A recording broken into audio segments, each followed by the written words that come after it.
got a little bit to cover today. We're a little bit short time, so let's get to work. Last week, Friday, we watched a video on the Battle of Britain. Okay, now the Battle of Britain doesn't really start until the summer of 1940. But before that can start, we've got a situation on our hand in France, where the British and French troops have been driven back to the coast, okay, and defeated. So I have two maps that show this. The smaller map here shows the Maginot Line well. Belgium, the Ardennes Forest is in here. You can see the invasion in the Netherlands and Belgium and pushing British and French troops back to the coast.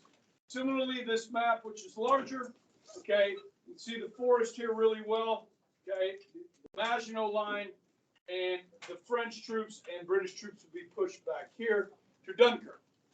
Now, the narrowest point of the channel is 20 miles from Calais to Dover. Now, this map shows Dunkirk to Dover. Dunkirk to Dover is farther. It's more like 50 miles.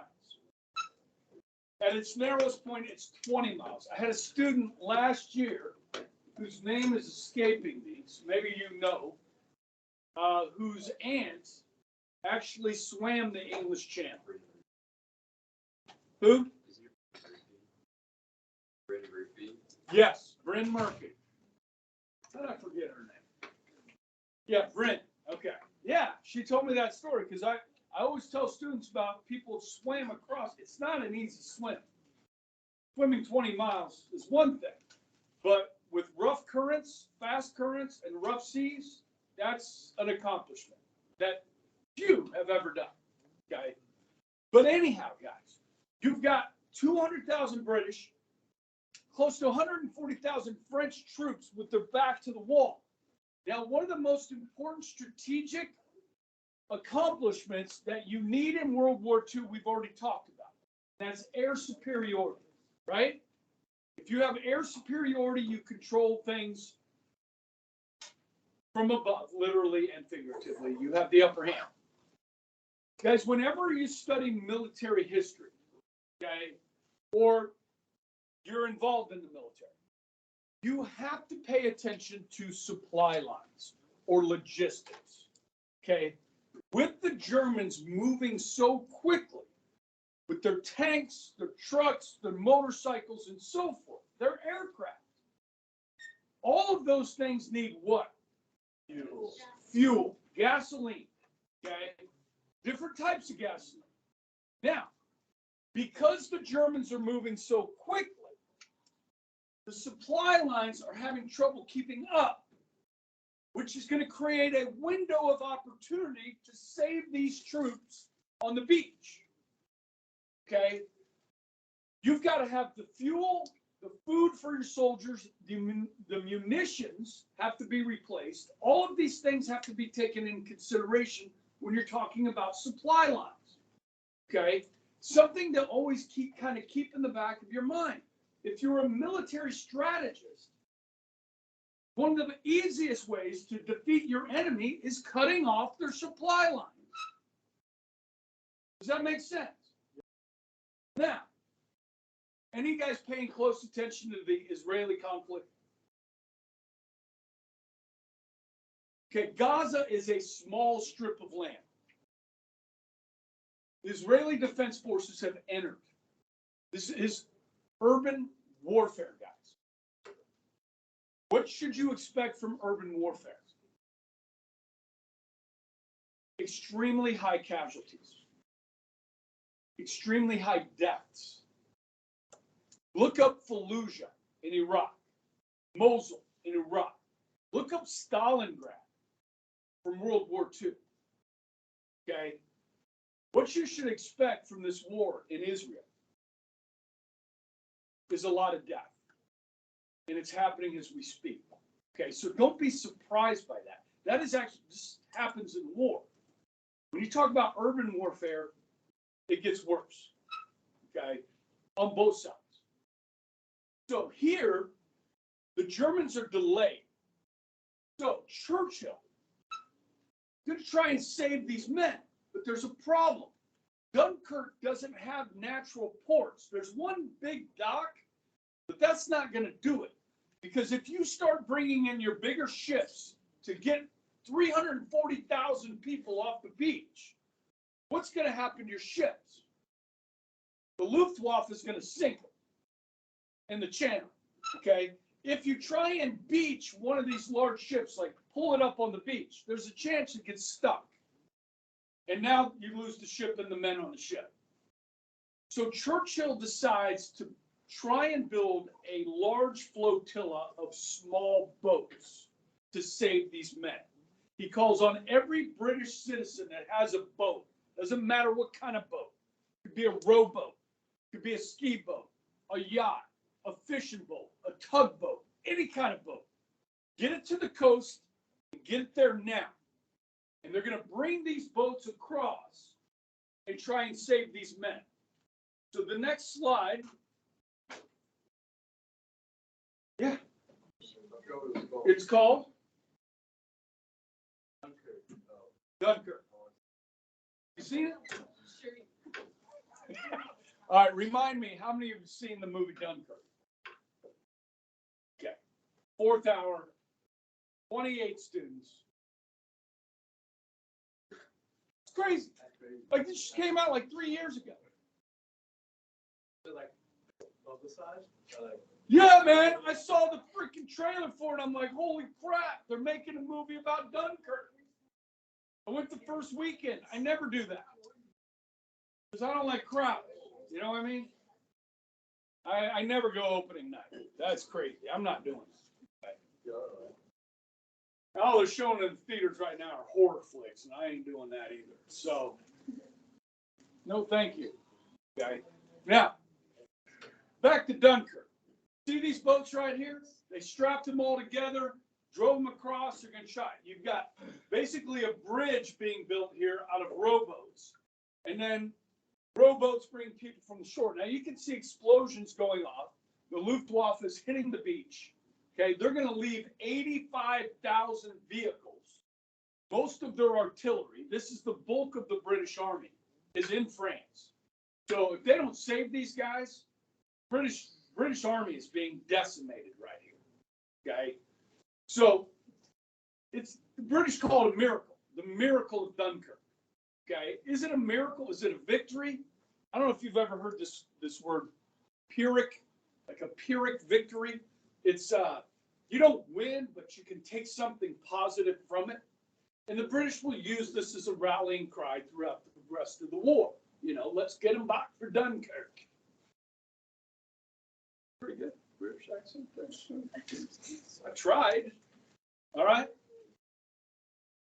So, guys, this is the largest evacuation by sea in the history of the world until 9/11. Okay. Where it took like 500,000 people off the island of Manhattan. Because, guys, they shut down all the trains on Manhattan. So most people come to the city by train. They shut them down. So you were either walking off Manhattan Island or you caught a boat at the tip of Manhattan Island, right? No, they walked across the bridge. There were no cars on the bridges, maybe emergency vehicles, but yeah, they were walking across the bridges. People didn't know. I mean, was this it? You know, I mean, the two towers fell that day, but we didn't know, you know, what was next. Like there was something else coming. Okay. So this is a pretty impressive thing in history, and I'll show you a video clip. How's that? Okay. Now, if you don't mind, I'm recording this, so I'm going to wait till the end to show the video clip because YouTube may not let me post this. And the Wind Girls seem to like show up like 1 day out of 5, so they might want to watch this. We're going to test in English today, so they didn't want to show up. Not for room. Yeah. So Bean called me last night freaking out. What's up? That picture. Yeah. Yeah. Huh? That is what are those people doing in the water? Are they just like They're swimming, trying to get to the boat. Now, these guys, like, there's stories like these two brothers. There's two brothers that had a rowboat for 48 hours straight. They rowed men from the shore to the boats. 48 hours. Okay, we're talking about in the video clip. I'll show you that there's like a sailboat. This father and son took their sailboat over in the movie Dunkirk and saved at least one guy. Okay, maybe some more later on. So yeah, it's a crazy period of 5 days. Okay, that this is going on. Okay, and they saved him. Okay, to fight another day. Now we won't go back to these beaches for more than 4 years. Okay, so June 6, 1944, which is D-Day, we will come back across the English Channel. Okay, 4 years before we're back. All right. All right, so what's going to happen to France? So the Germans are going to occupy all of this where there is coastline. Because the Germans know one day, maybe 4 years from now, we're going to be back. Now it's going to be the British. Now they're going to try and conquer the British, right? We saw that on Friday with the video I showed. And they're not going to be able to conquer the British. So over the next 4 years, they're going to build what's called the Atlantic Wall. So that any type of invasion of France to liberate it would have to go into the teeth of the German army here, into this wall of defenses, okay, amphibiously. Now, the southern part of France is going to be known as Vichy France. It is going to be a puppet state. Now, this brings about a very interesting dichotomy with the French. So if you want to resist the Germans and you're French, well, here's a couple options. Hopefully you don't get caught. But if you get caught, they're going to kill you or put you in prison. Okay, so what most French people do is they do what they're told as a puppet state. So Vichy France will become a puppet state. Now, that begs the question, what about France's other colonies? Because the British government is now in exile. Like the leaders of the government have fled Paris and are in exile in London. So what happens to French Morocco? What happens to French Algiers? What happens to French Indochina in the Far East? Well, they too will become puppet states. So if you ever run across the movie Casablanca, which movie historians say is one of the top 5 movies ever made, it's in black and white. To understand Casablanca, you need to understand that the Germans are there and the French are the puppets. Okay, and Casablanca becomes this city where people from all over Europe and Africa will be trying to escape the war. And one of the best places to escape to the New World is through Casablanca. That's what this kind of movie is based on. Okay, and so these are puppet states. Okay, so you have French troops, German troops here. So when we actually get into this war, guys, the first place we're going to land is going to be in North Africa. And the first troops we're going to fight in World War II are going to be what? French. Okay? Now, here's another problem. You guys all remember something called the 5-Power Treaty? Yeah, you all remember that. That was after World War I to limit the size of what? Navies. There were 5 countries: U.S., Great Britain, France, Italy, and Japan. And you know which was the first to violate this treaty? France. I think most of you got that right on the test. It's France. Because of Italy, right? And Mussolini. Yes? So hold up now. What's going to happen to the French Navy now that the French have been defeated by the Germans? Well, guys, this is the forefront of Churchill's worry, because listen, the French surrendered in 2 weeks, so this happens really fast, and Churchill's like, well, hold up now. Charles de Gaulle, the leader of France, comes to London, and Churchill's like, listen, man, you need to get your navy to sail into British ports so they don't fall into German hands. The French Navy is one of the best in the world, and Germany's Navy is not. But if you combine the two, they rival the British now. And the British are standing alone now. When I mean standing alone, look at this map. I'm going to skip forward a little bit. Look at this map. Okay. Spain is controlled by Franco and the fascists. Portugal's neutral. Ireland's neutral. Sweden's neutral. Switzerland's neutral. Fascist Italy. They're the only ones left, guys. The Russians have invaded Poland here. They've got Estonia, Latvia, and Lithuania here. And they've attacked Finland. The British are the only ones left. Western civilization right here, guys, in Europe is threatened. This is why Churchill becomes such a famous leader, because he is going to hold them up. They're going to hold them off.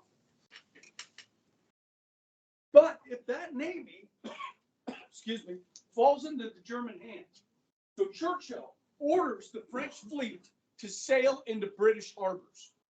Now, guys, British harbors, that could be a lot of places. You could sail to Egypt. You could sail to Canada. You could sail to South Africa. You could sail to India. You could sail to, I mean, the British Empire is huge. You go a lot of places. Okay? Well, some of the French fleet sails into British harbors. There's 2 large battleships in the Mediterranean, French battleships. They did not. Churchill ordered the Royal Navy into the Mediterranean to track down these 2 French battleships and tell them to follow them out of the Mediterranean. The 2 captains of those ships refused to follow. I want you to think about this. You're a French admiral. Your country just fell in 2 weeks. 6 countries fell in 9 weeks. Who's going to win this war? Are the British going to win this war? Did anybody think the Broncos were going to beat the Chiefs yesterday? Did you really think they were? What?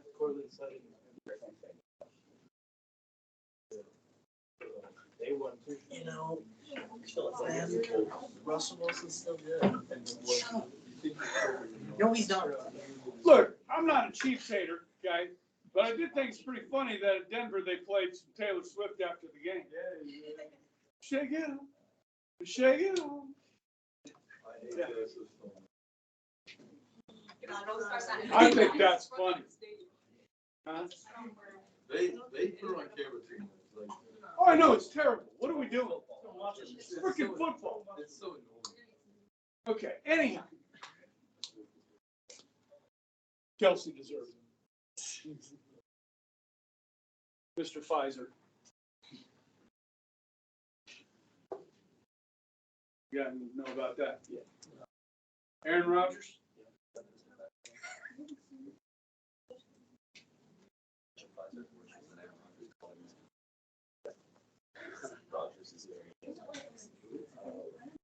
You guys are out of it. Okay. So guys, Churchill is going to order the sinking of those 2 French battleships with French sailors on board. There are many French that still have not forgiven the British for this.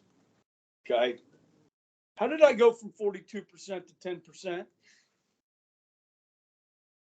We may not finish. They want you to buy a new iPad. What's that? They want you to buy a new iPad. It's China. Okay.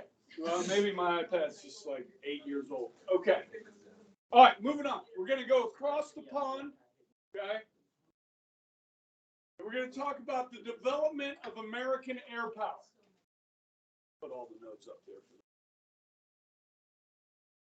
Okay. Now, remember Billy Mitchell? I told you about Billy Mitchell.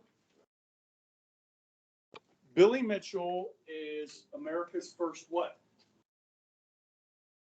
Ace. He shot down 5 German planes in World War I. And coming out of World War, like they had to create medals, new medals for Billy Mitchell. Like he's the first to get some of these medals. All right. he sees the future of warfare here. And he tries to convince the brass in the Army and the Navy, like, this is something we really need to invest in. Research and development, we need to build new airplanes, attack aircraft, military aircraft, bombers, fighters, different types of weapons here.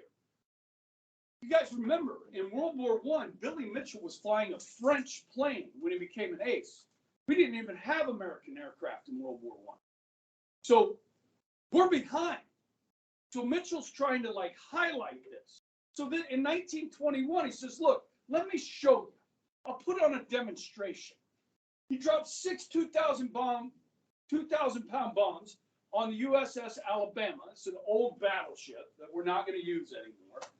And this is at the point where the light bulb is supposed to go off. Oh, wow. That would be really effective tool in war. But the light bulb doesn't go off. By 1923, Billy Mitchell's pulling his hair out. He's so frustrated. But they're not taking this seriously. So he does what you're not supposed to do in the military. He breaks the chain of command. And he goes above his superior officer. And he gets court-martialed.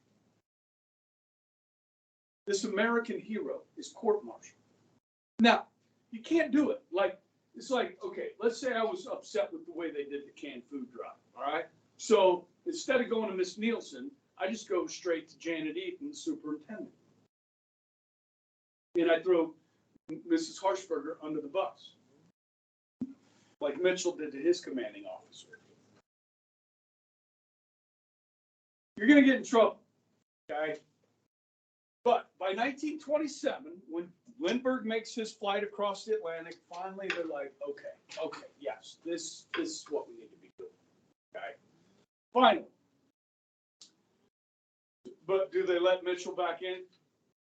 No, he's court-martialed.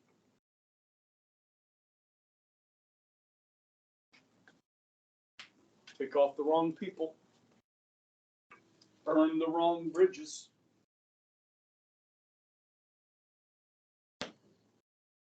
So by 1935, the United States has put into production one of the most important aircraft of World War II, which was the B-17 bomber. Okay. Now we're going to put a lot of new aircraft into production, a lot of experimentation with different aircraft and so forth. And a lot of those aircraft are going to be built right here in Wichita, okay, with the defense factories of Boeing, Cessna, and Bombardier, Beechcraft. Okay.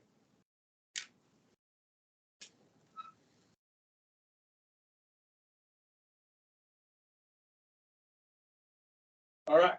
So here's your B-17.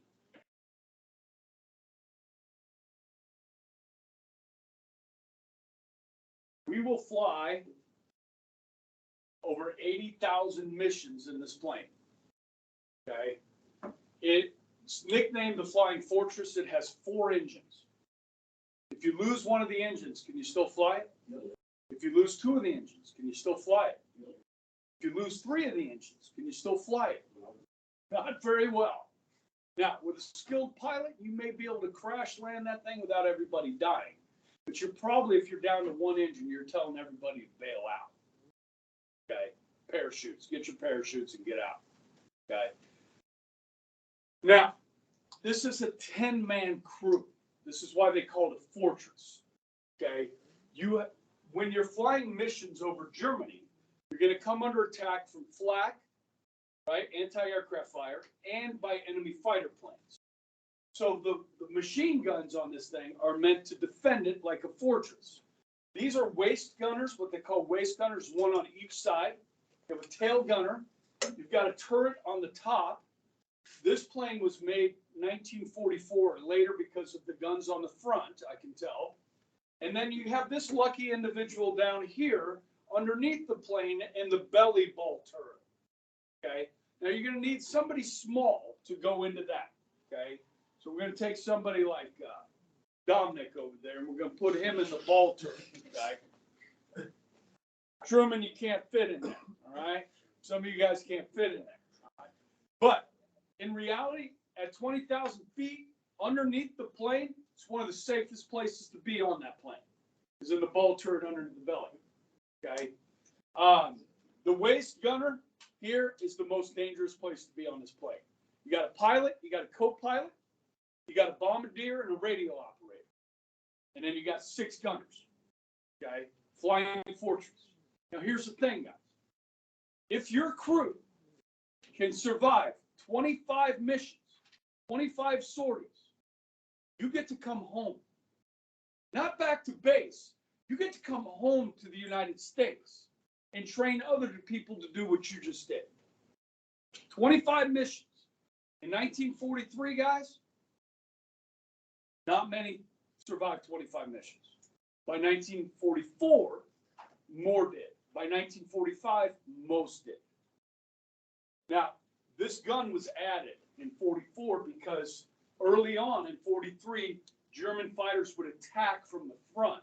And they were very effective at shooting these down. So they added the gun on the front, so you can tell the difference that way. Okay? The Norden bomb sight. This thing is advanced technology for 1940s. This thing actually takes over flying the plane over the target and tells you when to drop the bomb. Think about this. Let's say you're flying at 10,000 feet in a little Cessna, okay? Here in Wichita. You're flying over the city of Wichita. You see a Walmart. And you got a bowling ball. You're going to try and drop that bowling ball. I'm at 5%. You're going to drop that bowling ball and try and hit a Walmart from 10,000 feet. How accurate are you going to be? You got to factor in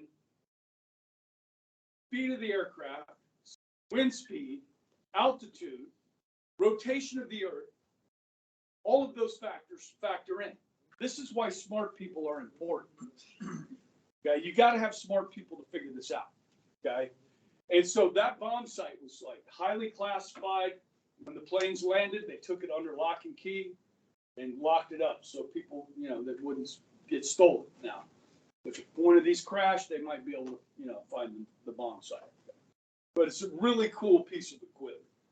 All right. Now I just got some other pictures here of the B-17.